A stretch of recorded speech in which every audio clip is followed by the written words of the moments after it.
Welcome back to the channel, guys. It is a beautiful day out here. It has been a while since I made a video, but I'm excited to make another one. Finally stepped away from YouTube for a while.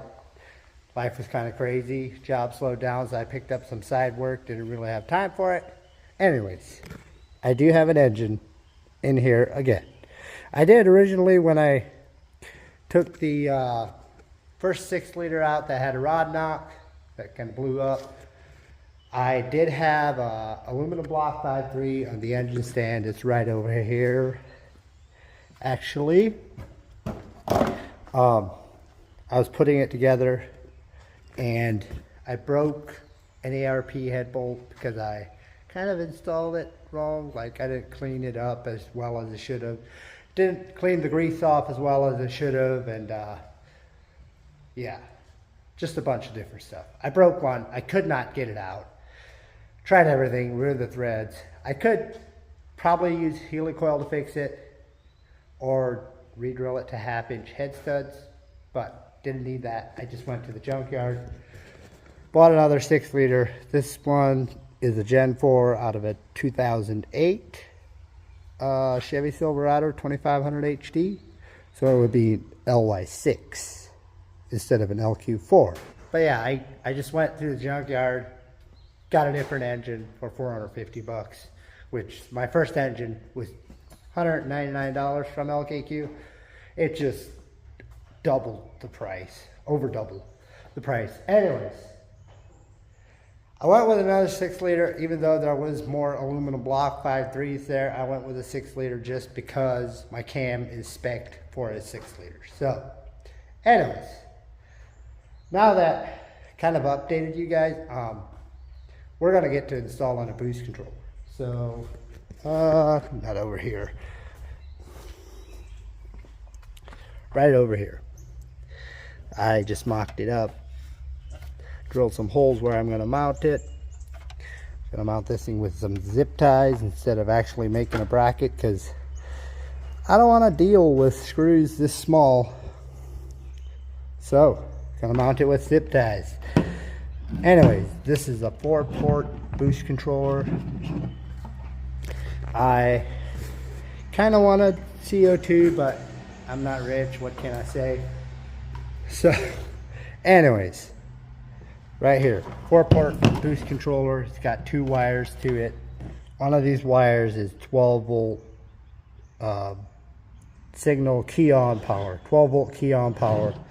The other one goes to an output on the ECU. I actually made a harness already, kind of a harness, just something to run into the cab already.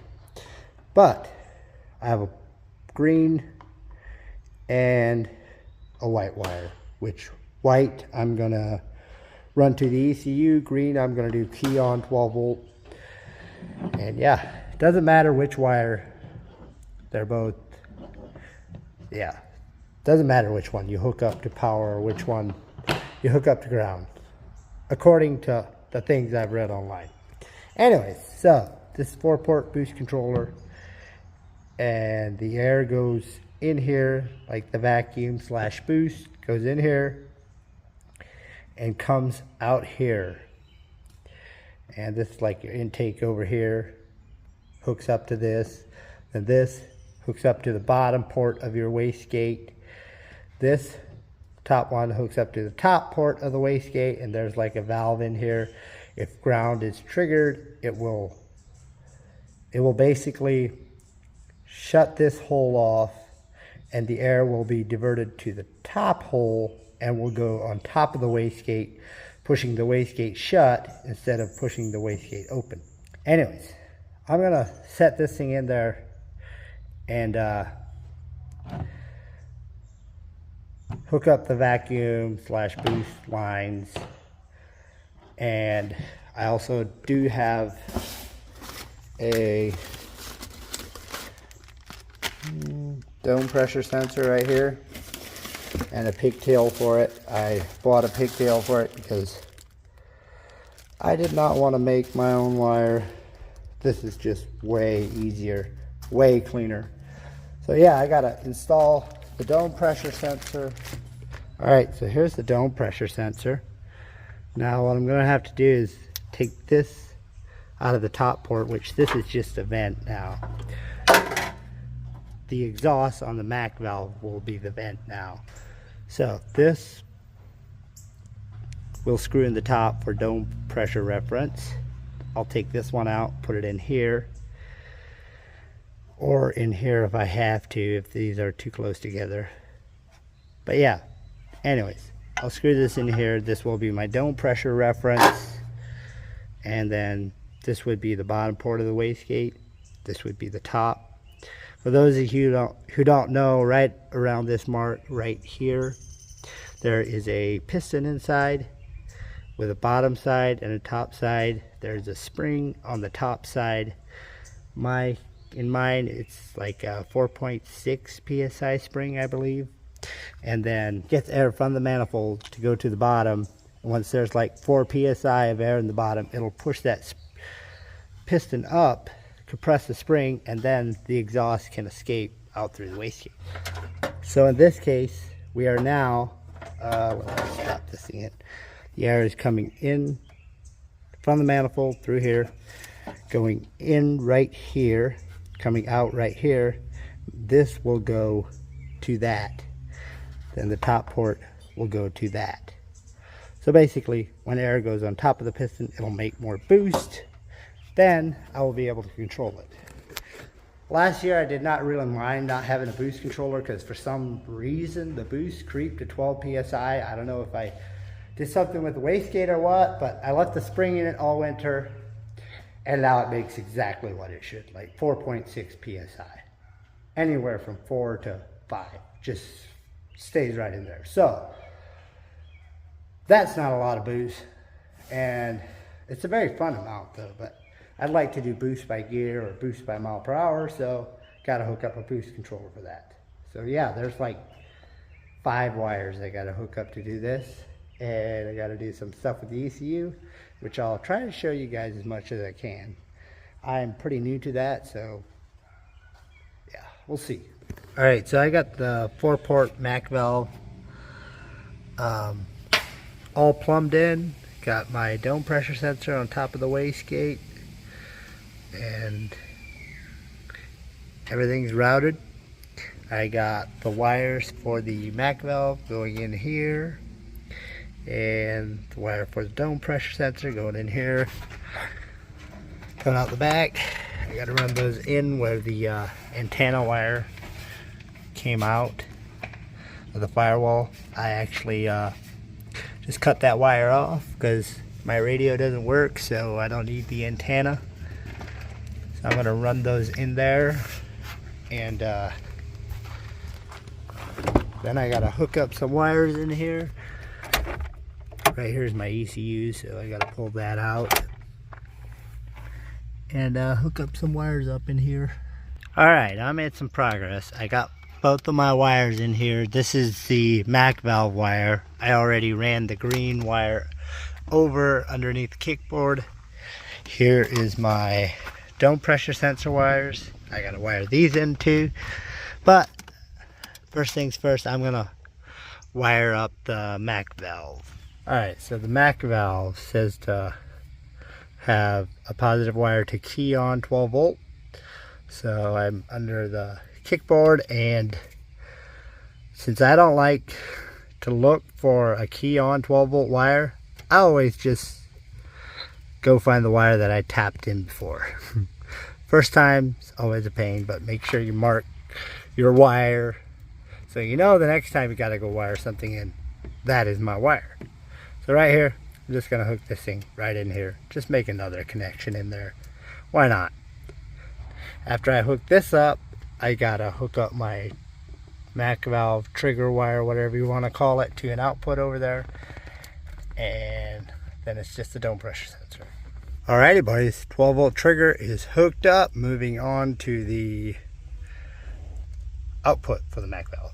Alright guys, here's the deal. I got my Mac valve ground reference hooked up to output number 3. My electric fans take up output number 1 and 2, so this is number 3.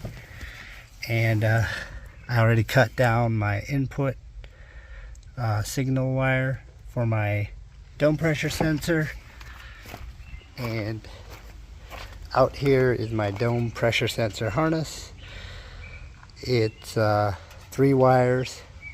I actually cut the harness right here, pulled out the yellow, then I'm gonna run the yellow into the antenna wire hole, and then I'm gonna run the rest of the wire up behind the intake to the oil pressure sensor wire harness, and that's where I'm gonna get my 5 volt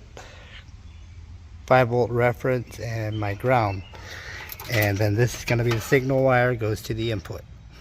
Well, I got the dome pressure sensor wired up, the signal wire wired to an input, and I got 1 output and 2 inputs left over.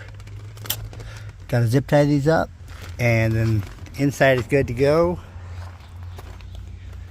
And out here under the hood, I did wire the 5 volt and ground from the dome pressure sensor to the oil pressure sensor, 5 volt and ground. So that's there. The wiring on this is a little bit janky. Hopefully my oil pressure still looks the same. If not, I might have to redo the wiring. But yeah, I gotta tape that up, cover it up, and then plug that in and get the laptop, figure some stuff out. I was going to tap into the vacuum line and do a reference for my fuel pressure regulator, which goes in here, but I cannot find my fittings, and none of the stores around here have a fitting that fits in there. I really want to do that because my fuel pressure is all over the place. It kind of drops off, then it picks back up in the data log. I think my pump is tired, and I need another pump as well to keep up. But yeah, I'm gonna wrap that up, and then I'll get. Well guys, I decided to leave the tuning portion of the stuff out for another video, and because the videos get kind of long. And I already made a couple passes yesterday when I finished this up, and it just, the first pass, it did not work. Like the boost controller did nothing. Like it made 4 or 5 psi. So I went back and checked everything, and I forgot to assign my output for my Mac valve. Put that in, went out, drove it again, and it immediately went right up to boost cut, right up to 15 psi. And so that, I've never had 15 psi, so that scared the crap out of me. I was going like 50 something, and it broke the rear tires loose, and tried it again at a higher mile per hour, and it just did the same thing. Anyways, I was commanding 10 psi on the dome, and with a 4.5, 5 pound spring, 10 psi would make like 15 pounds. So I'm gonna command 0 psi, see if it makes wastegate, and then I'm gonna start with maybe 3 psi on the dome pressure. See what happens. Alright guys, so I got 0 psi on the dome. We'll see what that makes. Hopefully it'll just make wastegate and not something crazy.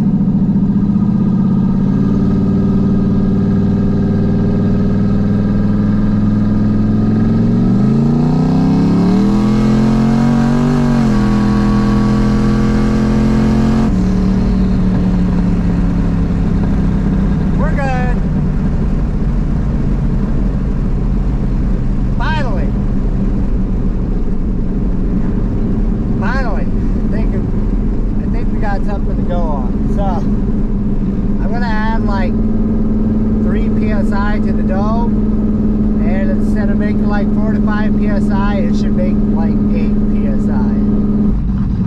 Alright, I got 3 on the dome, so should make around 8 psi, maybe 9. Hopefully everything works right.